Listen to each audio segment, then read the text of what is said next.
And as you said, let's take you through our question of the day before we get into the other regulars. And we're asking you this morning, what do you think needs to be done to avoid a possible second wave of coronavirus infections in the country? Please let us know your views at Morning Live SABC. Leanne, we had that story in the news about what's happening at Fort here. And I was reading something last night about the UK, where they had reported yesterday the highest death toll since June. Wow.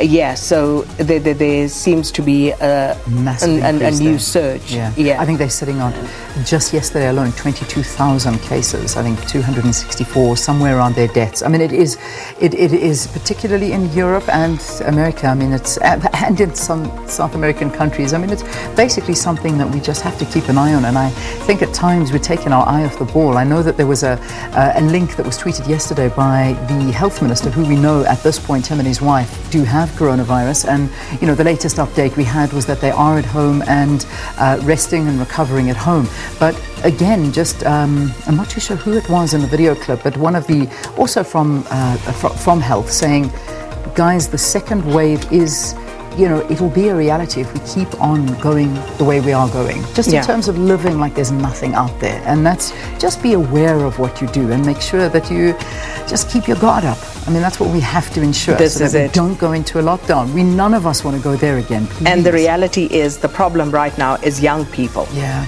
Again, young people. I don't know if you've ever heard of something called the matric rage. Yeah. You've heard of this? I have heard of it. Now, what I'm hearing is apparently this matric rage is going ahead.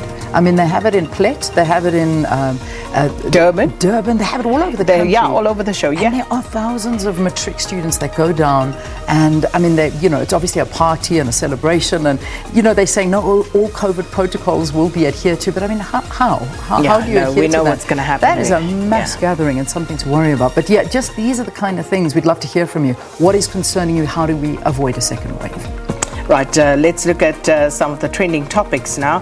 And right at the top is, of course, hashtag End SARS, and it goes along with hashtag End Police Brutality in Nigeria and hashtag Lekki protests. All three of those are related. Indeed, they are, and this is just such a devastating story that's happening on our continent in Nigeria, and several protesters, what we're reading, were killed by security forces in Lagos yesterday after witnesses basically reported that armed men opened fire on demonstrators who were defying a curfew order. They were just killed in cold blood is what they were saying. They're trying to still verify at this time how many people were actually killed. I'm not too sure if that number is out, but the visuals, the videos that were coming out of this Lekki massacre last night, it was devastating. It certainly was chilling, and what you heard from some of the videos in the audio that was coming through was people were saying that they couldn't move either way from this toll gate, because to the one side they were facing armed forces who were firing live ammunition, and on the other hand were some other elements who were also attacking them. So essentially, when it got dark, they had nowhere to go. Yeah, they were trapped. They were trapped. And this massacre apparently happened. So, as you say, we still are trying to get clearer visuals and clarity about exactly what went down there. But all three those hashtags related. Yeah, unbelievable. All right, so that's something we'll be keeping a very close eye on. So then it's left with the other trending topic, which is Ranjeni.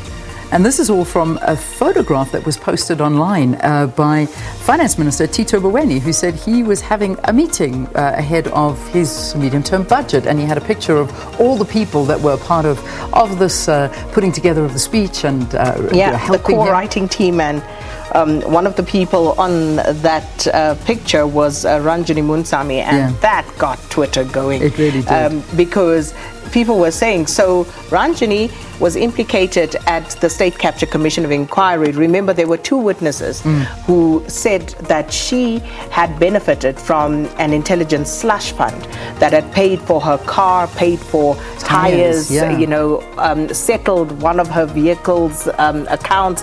So people were saying she then at the time had said that she was going to apply to cross-examine the two people who had implicated her, but that was later abandoned, and then she just literally went underground. She submarined, and here she appeared yesterday, and people are like, so where did that come from? And Tito must explain why he thinks it's okay to have someone who has a cloud over their head, who's tainted in that way, has been implicated at the State Capture of Commission on his team. Amazing. So the tweet that the minister put out said the core MTBPS, that's the medium-term budget speech, drafting team meeting today to work on how to frame the speech. This is how it works, based on the cabinet budget fiscal framework. Different teams in the National Treasury write chapters in the big document. The core team then drafts the speech, and then of course she was a part of that core team drafting the speech, and her photograph was there amongst other colleagues. So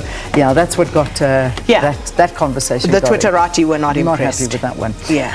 Okay, 6:30 here on the program. Let's get you your news headlines. Keen, I think you're going to bring those to us.